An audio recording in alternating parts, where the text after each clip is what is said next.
নমস্কার বন্ধুরা, মিঠুর কুকিং চ্যানেলে আপনাদেরকে আবারও স্বাগত। আজকেও একটা দুর্দান্ত রেসিপি নিয়ে চলে এসেছি। যারা আমিষ খান তারা তো সব কিছুই খান, কিন্তু যারা নিরামিষ খান তাদের জন্য কিন্তু একদম দুর্দান্ত রেসিপি। আমার ঠাকুমাও যখন রান্না করেছিলেন, তখন যেহেতু উনিও নিরামিষভোজী ছিলেন, ঠিক এইভাবে রান্না করেছিলেন। খেতে এত সুন্দর লাগতো যে আপনাদের সামনে আমি এটা এই ভিডিওটা পরিবেশন করতে বাধ্য হলাম, যে আপনারাও ঠিক এইভাবে করে খেয়ে দেখবেন, দারুণ লাগবে। আমার প্রশংসা করতে আপনারা বাধ্য হবেন। তো আমি একটা বটি নিয়েছি, আপনারা চাইলে ছুরিতেও কিন্তু এই কাজটা করতে পারেন। ভালো করে চাল কুমড়োটাকে ধুয়ে নিয়েছি গোটা অবস্থাতেই। তারপরে মাঝখান থেকে একটা ভাগ করে নিয়ে তার থেকেও আবার একটা বড় দুভাগ করেছি। একটু বড় পার্ট যেটা, সেটাকেই নিয়েছি আমি, একটু মোটা মোটা করে পিস করে নিয়েছি। নিয়ে পুরো খোসাটাকে ভালো করে ছাড়িয়ে নিয়ে মাঝখান থেকে কিন্তু ভাগ করতে হবে। তো পুরোটা ভাগ করতে হবে না, দুই কোণা যেন জুড়ে থাকে, ঠিক এইভাবে করে মাঝখানটা ভাগ করে নিতে হবে। দেখুন কিভাবে ভাগ করে নিয়েছি, যাতে ওই ভাগটার মধ্যে আমি একটা পুর ভরতে পারি। তো এইভাবে করেই আপনারাও করে নেবেন। খুব সাবধানেই করতে হবে, যাতে পুরো দুভাগ না হয়ে যায়। মাঝখানটা একটু ভাগ করা যায়, যাতে ওর মধ্যে একটু পুর ভরা যায়।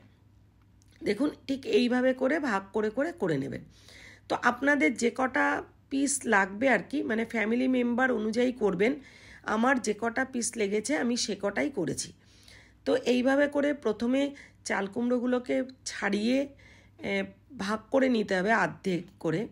তারপরে আপনারা চাইলে ভাপিয়েও নিতে পারেন, কিন্তু আমি ভাপিয়ে নেইনি। কেন ভাপিয়ে নিইনি? যাতে টেস্টটা আরেকটু এনহ্যান্স হয়।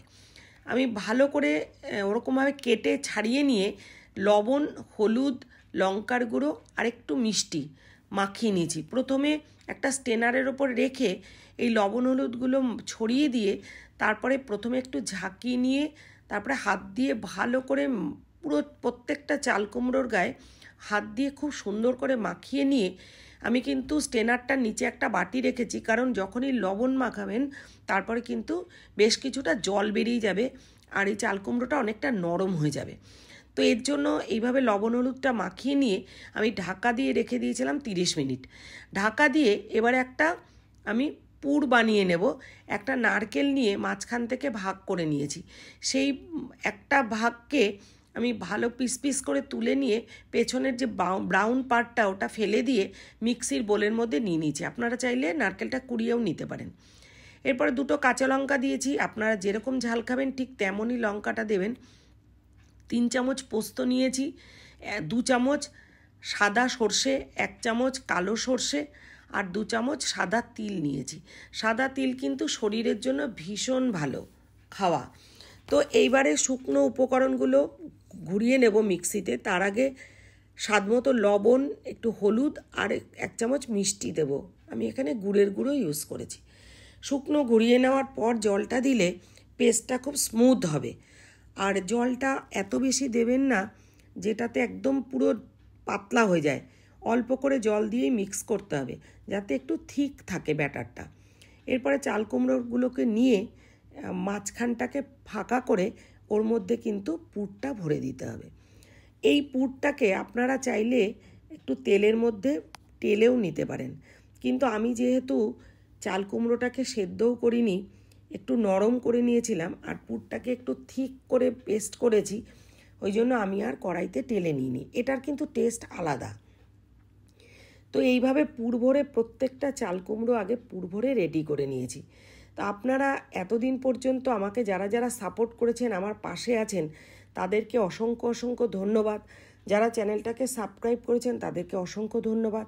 এখনও যারা সাবস্ক্রাইব করেননি তারা প্লিজ সাবস্ক্রাইব করবেন এবং বেল আইকনটা প্রেস করে রাখবেন, যাতে পরবর্তী ভিডিও দেওয়ার সাথে সাথে নোটিফিকেশানটা আপনাদের কাছে যায় এবং আপনারা ভিডিওটা দেখতে পারেন।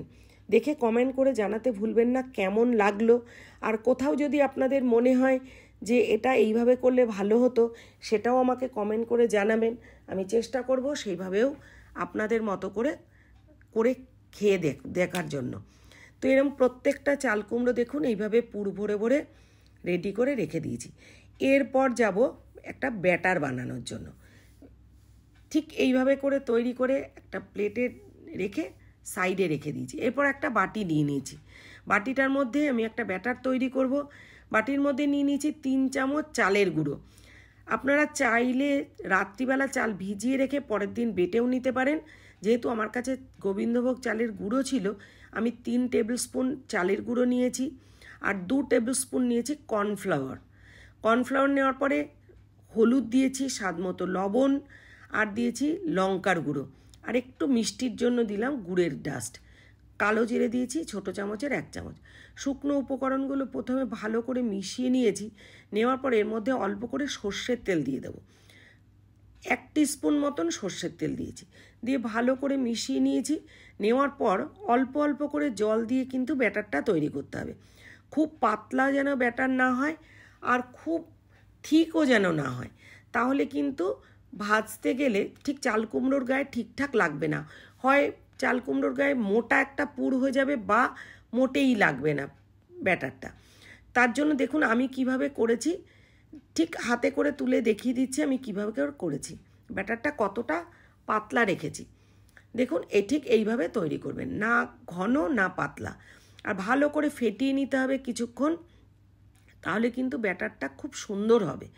দেখুন বেশ ভালো করে একইভাবে কিন্তু আমি কিছুক্ষণ মিনিট 2-3 ফেটিয়ে নিয়েছি। এরপর একটা কড়াইতে সাদা তেল গরম করে নিয়েছি, যাতে একটু ডুবিয়ে ভাজা যায়। এরপর একটা করে পুর ভরা চাল কুমড়োগুলো নিয়ে ব্যাটারে ভালো করে এপিট ওপিট করে ব্যাটারটা লাগিয়ে নিয়ে গরম তেলের মধ্যে দিয়ে দিয়েছি। এই সময় কিন্তু গ্যাসটা লো টু মিডিয়ামে রাখবেন। যখনই চাল কুমড়োটা দিয়ে দেবেন ভাজার জন্য, তখন কিন্তু গ্যাসটা লো টু মিডিয়ামে রাখবেন।